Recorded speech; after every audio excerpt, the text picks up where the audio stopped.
So यो भिडियोमा हामी क्विकली डेरिभेसन्सहरू हेर्नेछौँ फर्मुलाको। जस्तै sin 2a भन्नेको फर्मुला चाहिँ कसरी चाहिँ 2 sin a into cos a आयो भन्दाखेरि we have sin a plus b भनेको sin a cos b plus cos a sin b हो कि होइन।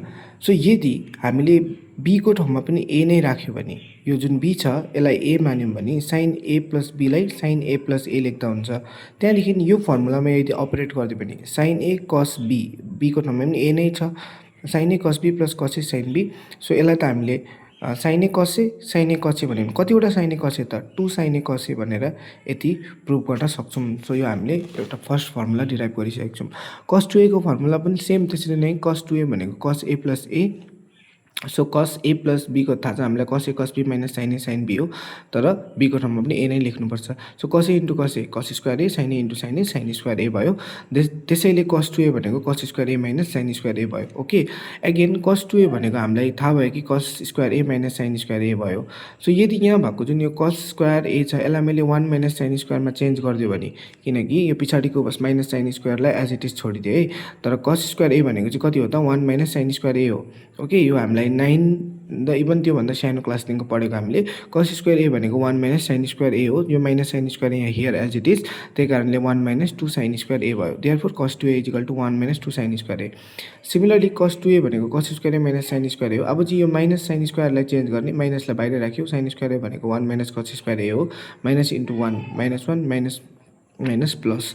So cos square a plus square a दुईवटा cos स्क्वायर a हुन्छ, किनकि यो माइनसले यसलाई मल्टिप्लाई गरिसकेपछि प्लस cos स्क्वायर a आउँछ। त्यो प्लस cos स्क्वायरलाई यसले 2 cos square a minus 1 here as it is.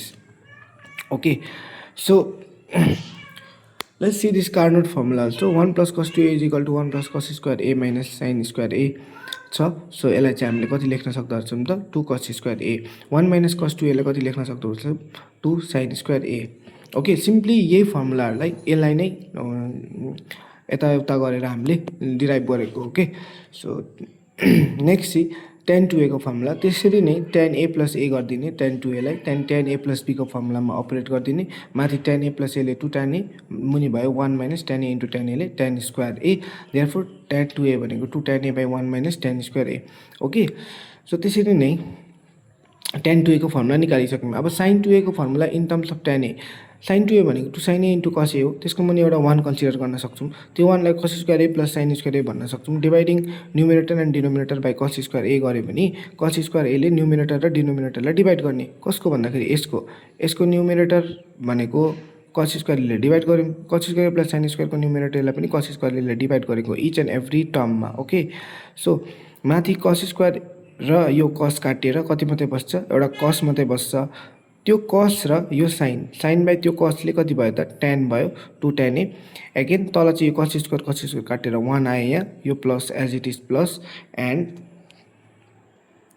यो sin स्क्वायर बाई cos स्क्वायरले चाहिँ कति भयो यहाँ tan स्क्वायर a भयो। ओके, सो यसरी हामीले sin 2a लाई tan को टर्ममा एक्सप्रेस गर्न सक्यौँ।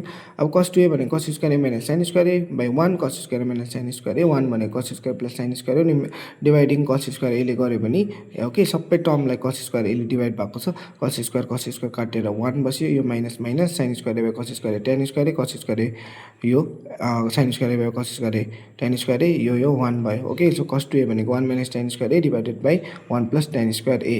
यसरी चाहिँ हामीले यो सिम्पल फर्मुलाहरू डिराइभ गर्न सक्छौँ। ओके, सो त्यसरी नै यहाँनिर चाहिँ 3a को फर्मुलाहरू पनि छ। सो 3a लाई पनि हामीले त्यसरी नै sin 3a भनेको sin a plus sin 2a लेखेको छ, त्यो पछि हामीले यहाँनिर अगेन कम्पाउन्ड एङ्गलको फर्मुला लगाएको छौँ। Okay, sin a cos b plus cos a sin b। त्यो पछि जुन यो cos 2a छ त्यो भनेको 1 माइनस 2 sin स्क्वायर a मा चेन्ज गरेको छौँ, यो cos a नै छ। sin 2a भनेको चाहिँ यहाँ 2 sin a into cos a लेखिदिएको छौँ। ओके, त्यो पछि यो sin a ले यो ब्र्याकेटलाई मल्टिप्लाई खोलेको छ, sin a into 1 sin a into 2 sin square a minus 2 sin cube a भइहाल्यो यता। अब फेरि यो cos a ले यसलाई मल्टिप्लाई गरेको छौँ यहाँनिर।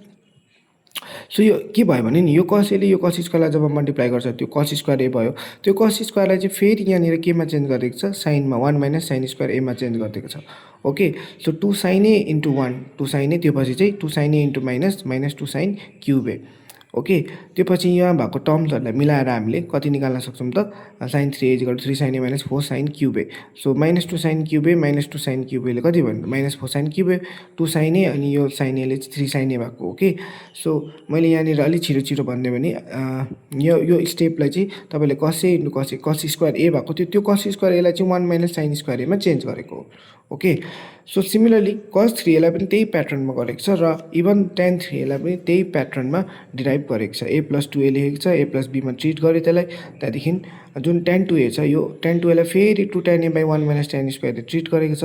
ओके, तल पनि त्यसरी नै tan 2a लाई 2 tan a / 1 - tan square a भनेर ट्रिट गरेको छ, जसको कारणले गर्दा यहाँनिर अब एलसिएम लिएर काटकुट गरेर हामीले फाइनली कति निकालेको छ 3 tan a - tan cube a 1 - 3 tan square a। Okay, so for tomorrow's exam point of view, so यो 3a को डेरिभेसन चाहिँ tan 3a को डेरिभेसन चाहिँ बेसिकली तपाईँहरूले नगर्दा हुन्छ। Okay, so specifically for tomorrow only, तर for exam point of view, final exam point of view हामीले यसलाई पनि पढ्नुपर्ने हुन्छ। ओके, सो यसरी चाहिँ हामीले फर्मुलाको डेरिभेसन्सहरू रिभाइज गरेको छौँ। केही तपाईँहरूलाई सोध्नु मन लाग्यो, कुनैलाई मैले गरेर देखाइदिनु भन्यो भने प्लिज लेट मी नो।